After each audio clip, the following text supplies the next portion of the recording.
চারশো বছর আগে নিয়ে যাবে কাজল রেখা।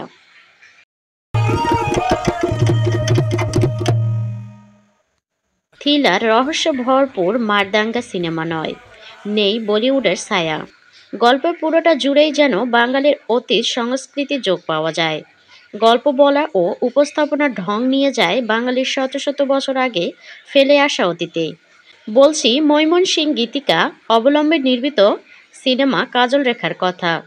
400 বছর আগের একটি প্রেমের গল্প, যে গল্প কাজল রেখাকে ঘিরে। পরিচালক গিয়াসউদ্দিন সেলিমের এ সিনেমার পরতে পরতে ছিল মুগ্ধ করার মতো উপকরণ। বন্দনার সঙ্গীত নিয়ে শুরু হলো এই সঙ্গীত নির্ভর সিনেমা।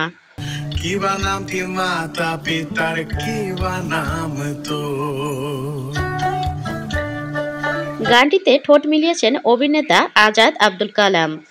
মজার ব্যাপার হচ্ছে এই অভিনেতাকে সিনেমার ভিন্ন 5টি চরিত্রে দেখা যাবে।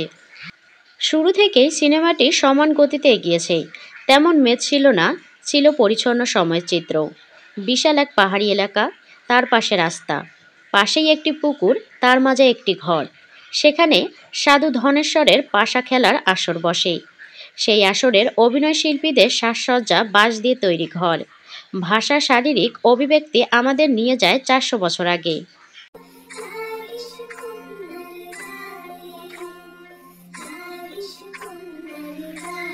নেত্রকোনার সুসং দুর্গাপুর ছিল শুটিংয়ের লোকেশন। সেখানে 3 মাস ধরে সেট নির্মাণ করা হয়। চরিত্রের কস্টিউম, লোকেশন, আবহ, সঙ্গীতের জন্য যে অনেক সময় দিতে হয়েছে সেটা বোঝা গেল। 1 মিনিটের একটি দৃশ্যের জন্য 400 বছর আগের রেঙ্গুনের বাজার তৈরি করা হয়। সেই সময়ের লোক সংস্কৃতি ও বাঙালির ঐতিহ্য দেখতে দেখতে ঘরে ঢুকতে খুব বেশি সময় লাগে না। দক্ষতার সঙ্গে চিত্রগ্রহণের কারণে সিনেমাটি যেন 400 বছর অতীতে ভ্রমণের মতো মনের রসদ জাগাচ্ছিল। সরল রৌখিক গল্পটাই বুদ্ধিদীপ্ত উপস্থাপনার কারণে উপভোগ্য হয়ে উঠেছে। শেষ পর্যন্ত দর্শকদের আগ্রহ ধরে রাখে। শুরুতে সাধুর পাশা খেলার দৃশ্য ছিল উত্তেজনায় ভরা। সে খেলায় সাধু সব কিছু হারিয়ে পাগল প্রায়। রাজা থেকে নিঃস্ব, জুয়ার হাত থেকে রক্ষা পায় স্ত্রী ও কাজল রেখারাও। তাদের নিয়ে নতুন করে আবার শুরু হয় বেঁচে থাকার লড়াই। এই দুঃখ সময়ে রহস্যময় সুখ পাখি তাদের ভাগ্য ফেরাতে আসে। ধনেশ্বর সুখ পাখিটি স্ত্রীর কাছে নিয়ে এসে বলেন, এই পাখির কথা শুনলেই বদলে যাবে আমাদের ভাগ্য। সাধুর স্ত্রী চরিত্রে অভিনয় করা শাহানা সুমি এ কথায় তেমন গুরুত্ব দেন না। তিনি বলেন, যে শোনে না মানুষের কথা সে শুনবে পাখির কথা।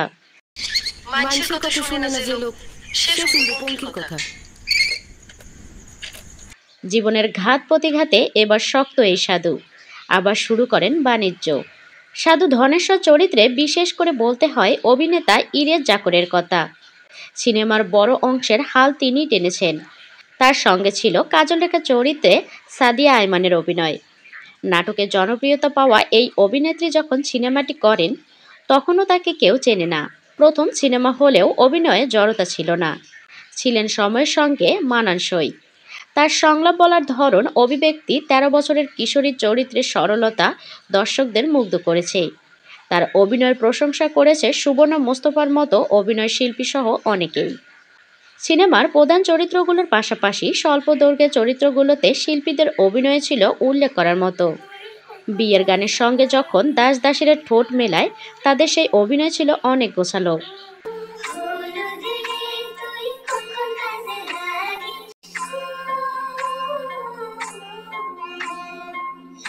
বলতে হয় 400 বছর আগের রাজা চরিত্রের অভিনেতা শরীফুল রাজার কথা।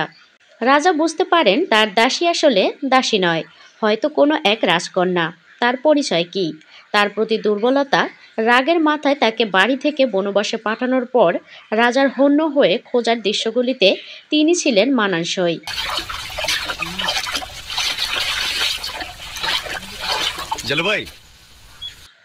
দাসী থেকে রানী বনে যাওয়া কঙ্কন দাসী চরিত্রের মিথিলার কথা না বললেই নয়।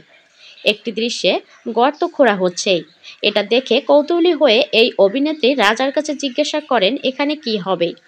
রাজা উদাস গলায় জানান, পাশের রাজ্যের রাজা আক্রমণ করবেন, আমরা এখানে পালাবো। একথা শুনে দৌড়ে রানী চলে যান মূল্যবান জিনিসপত্র আনতে। সব নিয়ে নিজেই নেমে পড়েন গর্তে। তখনই তিনি বুঝতে পারেননি দাসী হয়ে রানী সেজে থাকার জন্য এই গর্তে তাকে মাটি চাপা দেওয়া হবে। এমন অনেক দৃশ্যে নতুন এক মিথিলাকে দেখা গেল। সিনেমাটিতে কাজল রেখা চরিত্রে অভিনয়ের সুযোগ অনেকটা কাজে লাগিয়েছেন মন্দিরা চক্রবর্তী। সব মিলিয়ে বলা যায় সিনেমাটি ঐতিহাসিক দলিল হয়ে থাকবে, তরুণদের জন্য জানার দুয়ার খুলে দেবে।